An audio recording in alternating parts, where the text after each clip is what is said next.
Hello and welcome everyone to our membership series.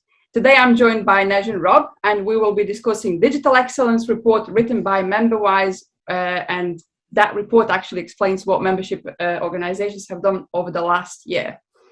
So as always, if you find this channel interesting, obviously subscribe. If you like this video, give us a little like, and then if you've got any questions, feel free to pop them in the comment section and we'll come back to you. So lately, what we've noticed is that membership organizations have got really high expectations when it comes to user experience, especially online.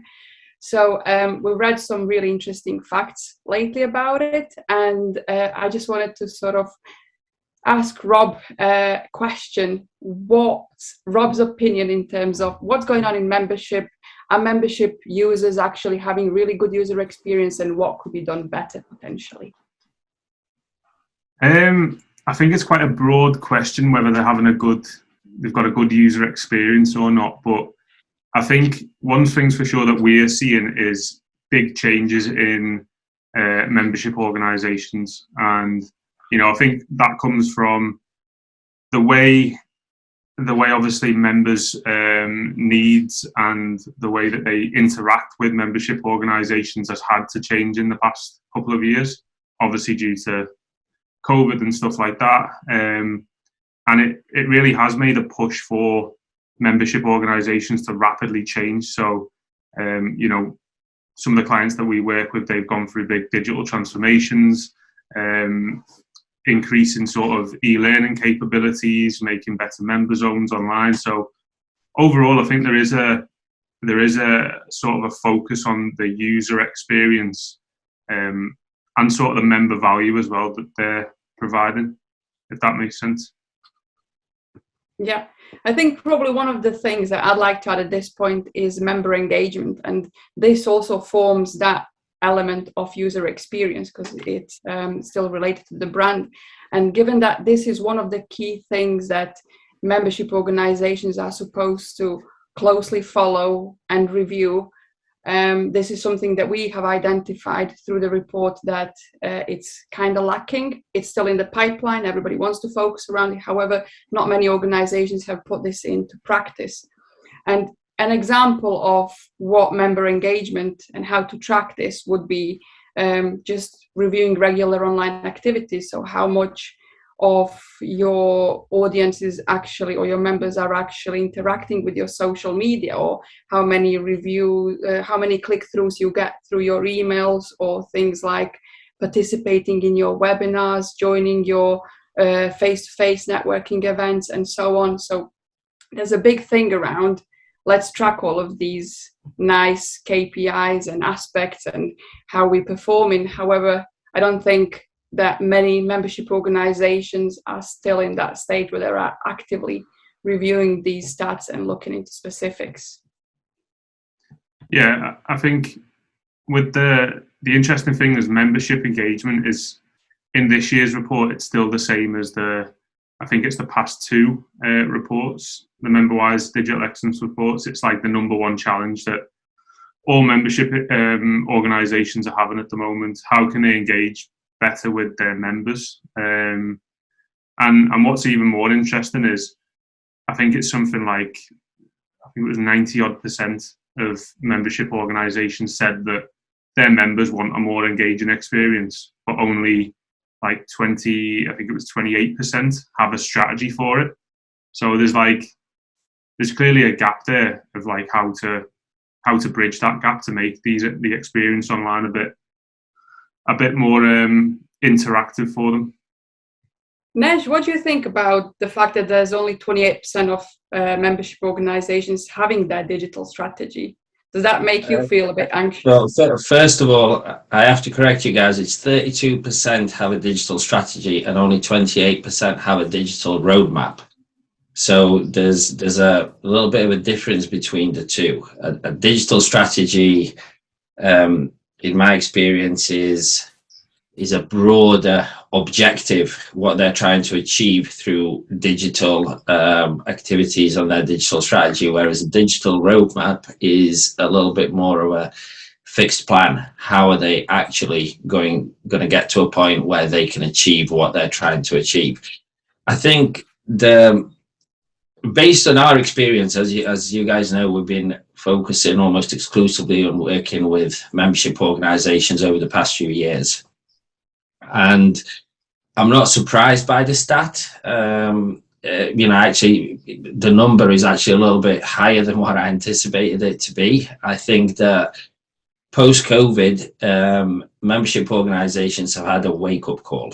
And the wake-up call has been brought on by the inability to achieve member engagement without the right digital footprint in place, without the right digital landscape, let's say. So I think that a lot of them are in a catch-up mode. I think that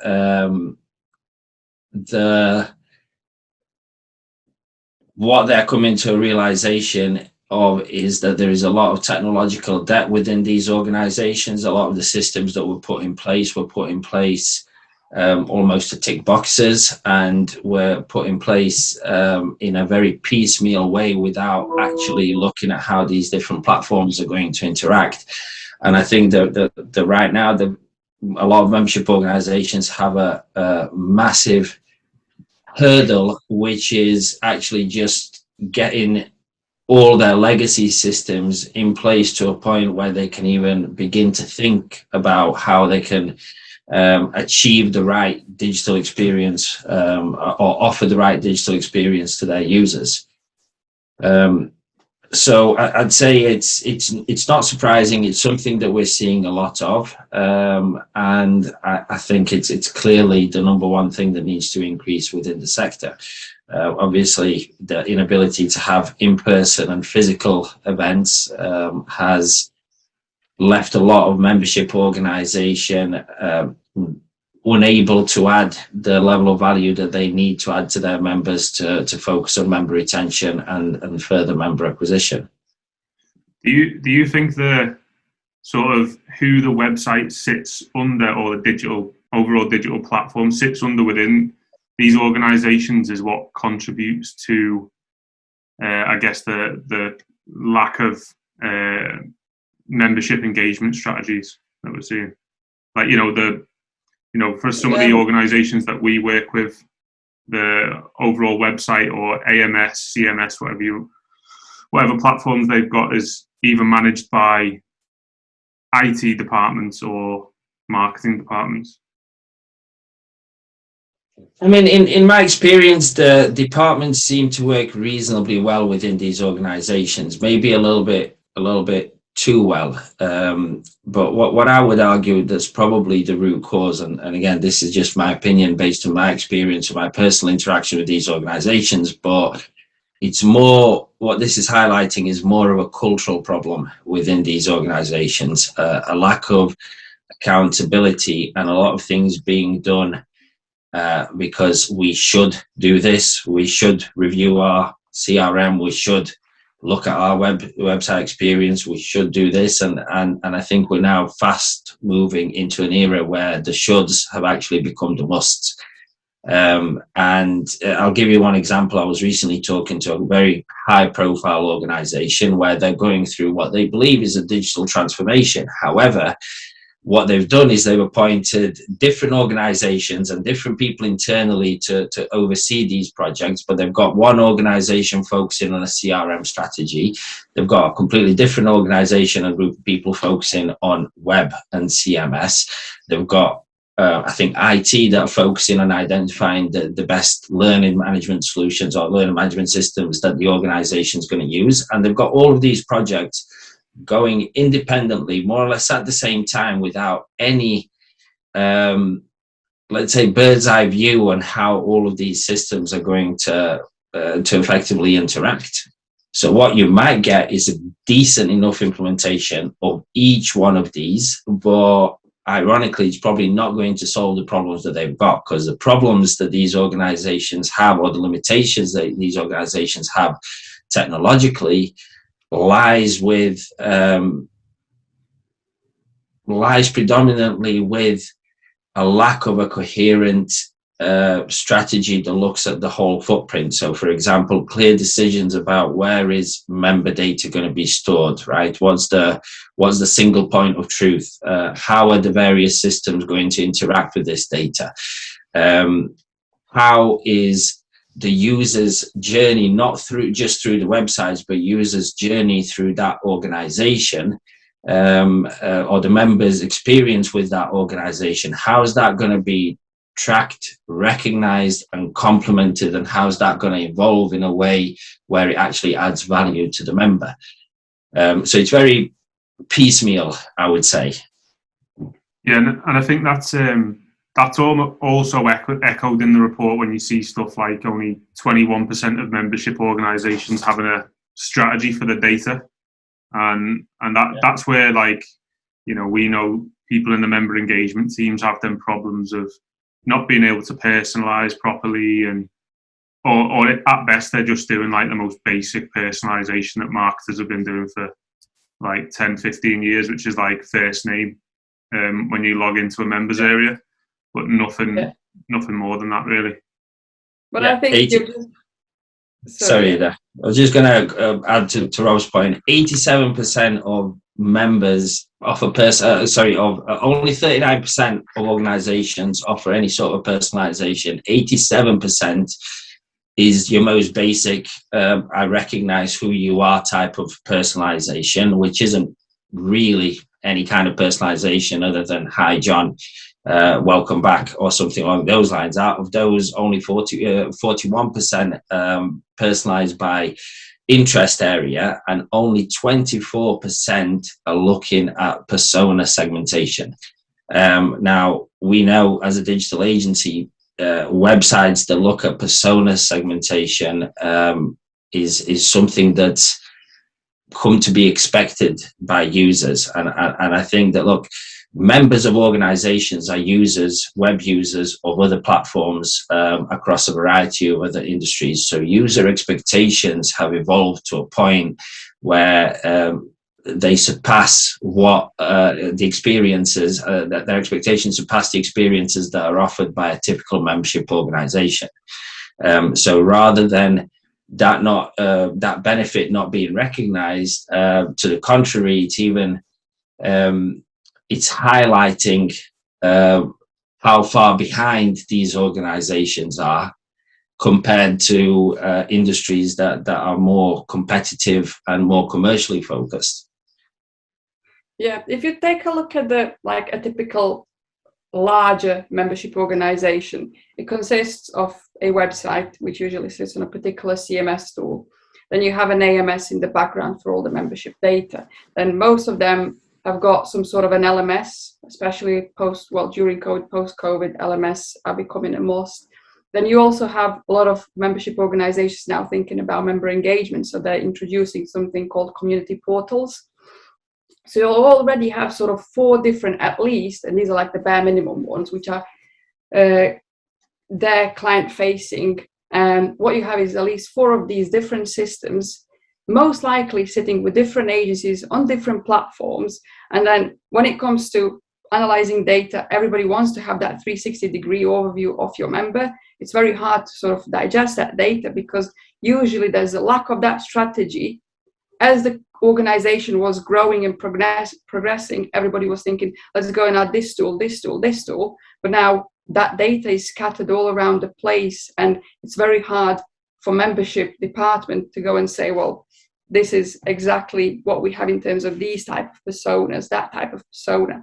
Not to mention the integration element, because with different systems, the integrations do not just take time, but they also cost a lot. And I think that's one of the key problems that membership is facing these days. I think, one of the things to recognize here is that a lot of the times, even when organizations get a good understanding and have a good, let's call it a strategy on what they want to achieve as far as the front end or the externally visible interface to their organization is, what's often being overlooked is the internal side of things. So These systems not only need to work seamlessly as far as the external user is concerned, the key to success is streamlining the internal requirements, resource requirements, when it comes to actually collating and understanding this data. So by having disjointed systems, it's impossible to have the right level of business intelligence to be able to make decisions quickly and effectively. So and as we know, these organizations can often be understaffed, the very busy individuals that have a lot of things on their plate. So sometimes when you're looking to make a decision, because the data is not readily available or it's spread out, some of the data is in the membership management system or the association management system, and some data is in the CMS, some data is in the CRM. It becomes very difficult, dare I say, in some cases impossible to make decisions based on actual data. So it then leads to a best endeavor in decision making, a little bit finger in the air. Oh, we should do it like this, rather than actually basing decisions on real data, which is going to lead to more successful results. Yeah, and I think that probably explains where one of the stats within the report was significantly increased workload within membership organizations. So with more systems, more data, there's more projects going on, more day-to-day things. And I think this ultimately leads to everybody sort of not having enough hours in the day. And in a way, it also sort of correlates directly with the lack of strategy. That takes me back to the first point that we discussed in this chat, which is really there's a concerning stat out there saying that not many membership organizations have got that digital strategy in the roadmap. So I think, it's an ongoing problem. It's not something that can be done overnight. It will always be an agile thing, a constant change, something that each department within the membership organization will have to adapt and change things. But the question is how quickly these changes can be done. And we know that it's not something that can be unplugged and plugged and sort of changed overnight. But I think overall it's an interesting challenge, because at the end of the day, membership have not been that type of organization that would treat digital seriously, not up until COVID-19, unfortunately. I think in a way, you could argue that some of that comes down to sort of a lack of competition. Like some of these big membership organizations and associations, they are the only or the go-to association in a specific sector.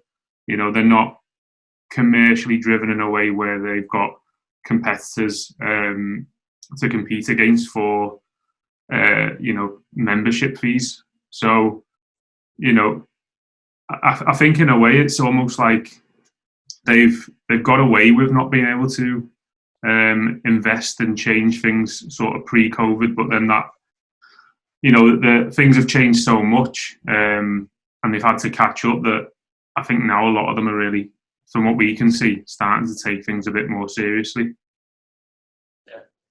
Absolutely. I think you're absolutely right, Rob, that a lack of competition like you would see in the private, more commercial sector is definitely one of the things that slows down technological adoption across sectors. But that's there's pros and cons to that. I mean, as we know, so many of these membership organizations do some phenomenal things for their members. They actually offer so many benefits that often the biggest problem they've got is communicating to the members exactly what benefits they can offer them, and pointing the right benefits to the right members so that they can capitalize on actually the value of their membership. I think that one of the telling signs that jumped out to me that reiterates your point a little bit is if you look at the top three content management systems across the sector, certainly in this report, are WordPress, Drupal, and Umbraco. right? They're all open source content management technologies. Now, I'm not saying you need to go and spend a lot of money on a content management platform, but what we do know is that often when it comes to digital, you kind of get what you pay for. And organizations that utilize open source, it's often there to tick a box. Well, we need some sort of a big content management system. Oh, this tool does the basics for me. Whereas what we recognized is whenever we work with an organization that has a holistic view, that has a view on how is this system going to fit within to the entire digital roadmap and the digital infrastructure and how it's going to interact with other systems, that's when the realization comes in that actually buying a commercial CMS that offers you a lot of these tools, a lot of added benefits out of the box, and therefore requires a lot less development, is actually a more cost-effective option. So to me, that's a little bit of a telltale sign of where that industry is at. I mean, it's not, we know that membership organizations spend massive amounts of revenue on digital projects. So it's not that commercial systems are out of reach. It's just the fact that a lot of these projects seem to be a little bit of an afterthought, rather than taking a view on a coherent strategy. I mean, I think we've come to an age where you can't separate one from the other. To achieve the best of a website experience and to get the best out of your content management solution, you need to have some touch points into the CRM and your various membership management tools, right? To achieve the best from your CRM, you need to be able to get the data that you're collecting from your users' online interactions and online journeys. To get the best out of the learning management system, you need to provide access to that in some way through the rest of the digital footprint. So each system becomes better and more functional and delivers more when it's actually neatly co-working with all the other platforms that are in place. So where do you go then if you're a membership organization and you understand that these challenges exist? Because we're talking massive digital transformation across like multiple departments, lots of data, multiple legacy technology platforms. Where do you begin then if you're a membership organization professional, head of department listening to this, you want to get cracking?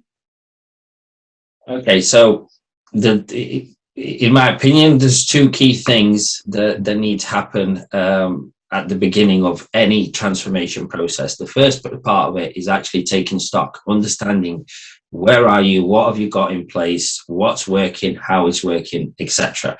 The second one is actually accepting and defining where you want to be. Right, so you've got the beginning of the story, and we've got the end result that we want to achieve. Now, that result is not going to be one project. You're still going to have a variety of projects where you're going to want to change some of these systems one at a time. But by having a very clear vision of the end result, where is the data going to live within these systems? What system is going to authenticate against what system? Which system is going to pull information? Which system is going to push information? Once you've got a good view of the end result, that's when you can then start to logically plan some sort of a roadmap. How are you going to get from here to here?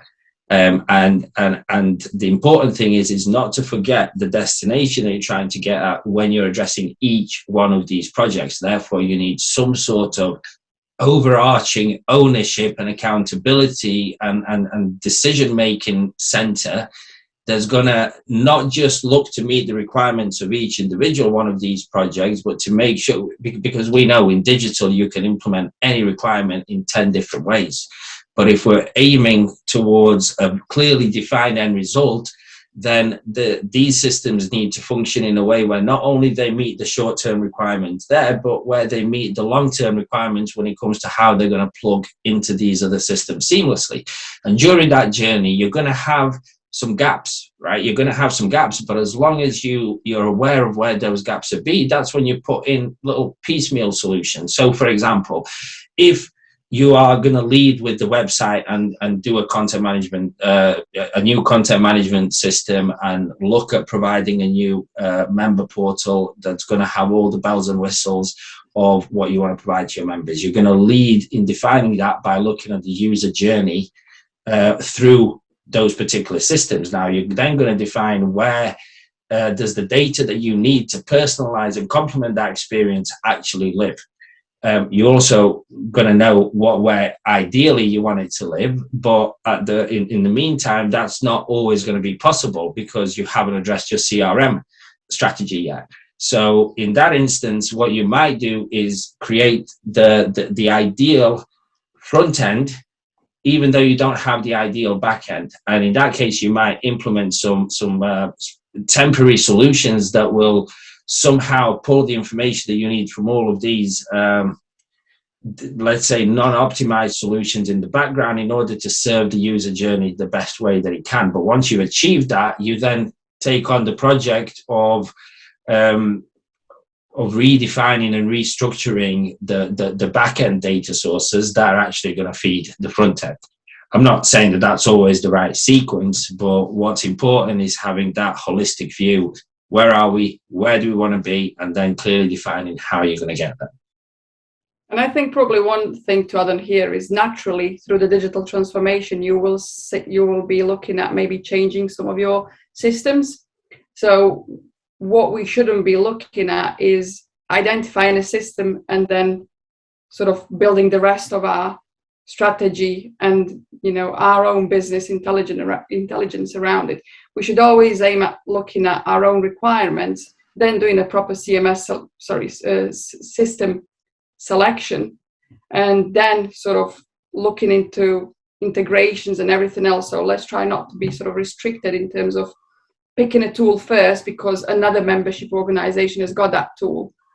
Every membership organization is different and unique in its own way, and these sort of things in terms of picking systems should be done on individual basis.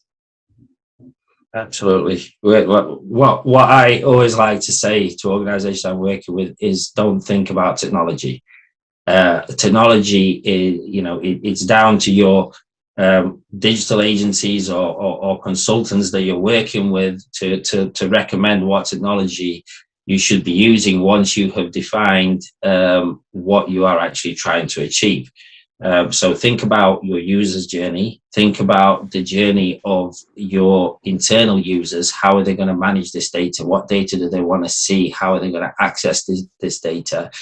Follow the data, and then once you have that plan in place, it's easy to identify a variety of suitable platforms that will meet those needs. But far too often organizations, you know, I've heard a buzzword, or, you know, not to name any specific system, that all organizations are using this, all organizations are using that. Well, I guarantee you, in most cases, those organizations are misusing those technologies.